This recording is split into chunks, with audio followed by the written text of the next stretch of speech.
To Malam Muhammadu da wace gashi kun kira wato taro wanda ake sa ran gobe za a gudanar da shi akan kama waɗansu mutane daga ciki har da kira zuwa ga wato kotu ko kuma hukuma ta kama tsohon shugaban ƙasar Nijar Muhammadu Isu. Ina aka kwana dangane da batun? Gaskiya ne gobe insha Allahu in Allah ya guda muna da rai da lahiya dimanche le 5 November 2023 mun kira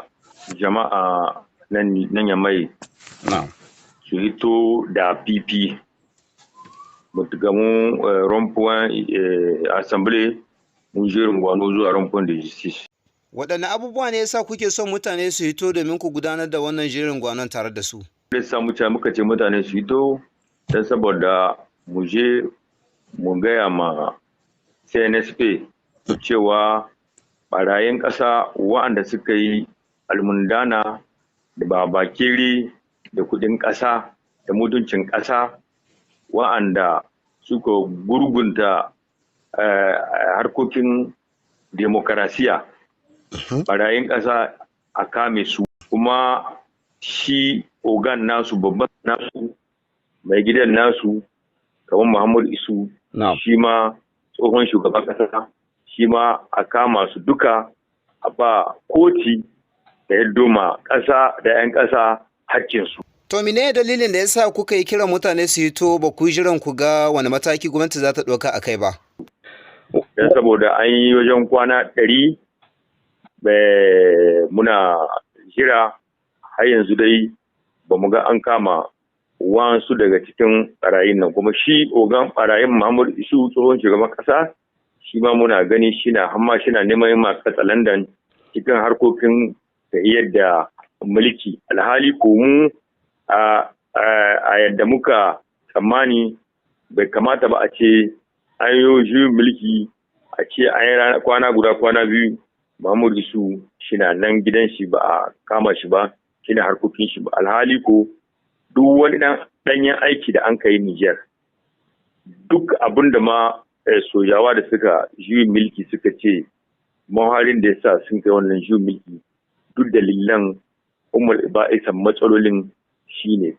Malam Muhammadu ga mace wannan kiran naku na zuwa ne daidai lokacin da shi shugaban mulkin sojin Abdurrahman Tani ya rattaba hannu akan yarda da naɗa mambobin wannan hukuma ta Kwaldef da za ta yaƙi da irin waɗannan abubuwa. To sai gashi ku kuma kuna hitowa kuna wannan wasu na da waɗansu ƙorafe-ƙorafe suna cewa tamkar kuna so ku buɗe ma ita CNSP wani aiki ne ko kuma a'a waɗansu cewa suke ma kuna katsalandan a harkar shari'a. Shin me za ka iya ce akan waɗannan kalaman da waɗansu suke yi? To wannan da suke wannan kalamu ai kowa ya san su. Wa'anda an ka biya kuɗi ne don su kare tsohon shugaban ƙasa. Kenan wannan duk mun san su wanda an gudu da kan zabo mai cewa kamar su 'yan hula ne. Ba gaskiya ba ne. Mun san su sun san mu kowa ya san kowa a daɗe ana yi sai gaskiya. Kuma wannan kwallafu da an ka yi wannan abu ne na alheri kuma mun ji daɗi mun yi na'am kuma muna roƙon Allah ya ba su sa'a da kwazo da su yi aiki na yadda 'yan ƙasa suke so. To, da muka sa yajin aikin mu da muka sa wannan jerin gwano lokacin nan ba a rubuta hannu ba. To kenan kuma kuɗinmu da an kaswata da cin amana da aka yi wa ƙasa shi ne muka ci a shahe mun hawaye a maido kuɗaɗen. Kuma kowa ya san wa'anda suka yi su kenan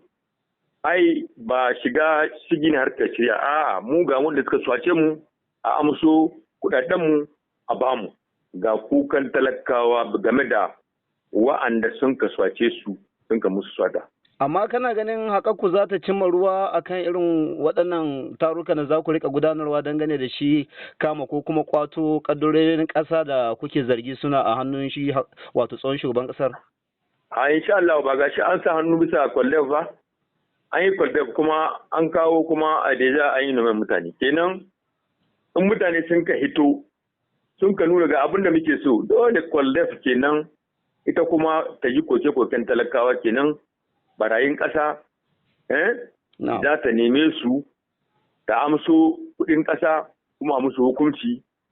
daidai inda ya kamata yadda doka ta hidi kenan jerin gwanan nan abu ne wanda zai ƙara ba